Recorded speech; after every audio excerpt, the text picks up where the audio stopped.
আমরা বলছি না, তিনি নিজে আয়নায় নিজেকে পাঠা হিসেবে দেখছেন। আজকে বিজেপি নেতৃত্ব এটার বিরুদ্ধে কটাক্ষ করছে, দিলীপ ঘোষ কটাক্ষ করছে। তার মানে কি বিজেপি নেতৃত্ব বলতে চাইছে যে শুভেন্দু পাঠা? ওখানে আজকে আমাদের এতগুলো ফ্লেক্স ছিঁড়ে দিয়েছে, ইলেকশন কমিশনের নাম করে ফ্লেক্স ছাড়া হচ্ছে। আমরা তো কোনো রাজনৈতিক দলের সিম্বল নেই, ফ্যাম কোনো রাজনৈতিক অ্যাফিলিয়েটেড সংগঠন নয়, এখানে কোনো রাজনৈতিক ব্যক্তিত্বের নাম নেই, কোনো প্রার্থীর নাম নেই, কোনো প্রার্থীর ছবি নেই, কারোর ছবি নেই। ইলেকশন কমিশনের কোনো রকম নিয়ম লঙ্ঘন তো হতেই পারে না। তাহলে আমাদের ব্যানার ছেঁড়া হচ্ছে কোন সাহসে?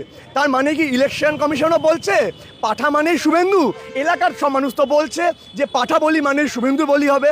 তার মানে সবাই জানে ভবানীপুরে এক পাঠা বাইরে থেকে লড়তে এসেছে, এখানকার মানুষ তাকে রাজনৈতিকভাবে জামানত বাজেয়াপ্ত করে দিয়ে শুভেন্দু অধিকারীকে বলি দিয়ে বিদায় দেবে। বহিরাগত কালচার চাপিয়ে দিয়ে যেইভাবে শুভেন্দু নোংরা রাজনীতি করছে, ভবানীপুরের মানুষ ঠিক করে রেখেছে 4 মে শুভেন্দু অধিকারী নামক এক পাপিষ্ঠে রাজনৈতিক জামানত বাজেয়াপ্ত শুধু নয়, তার রাজনৈতিক কেরিয়ার 4 মে শেষ হবে।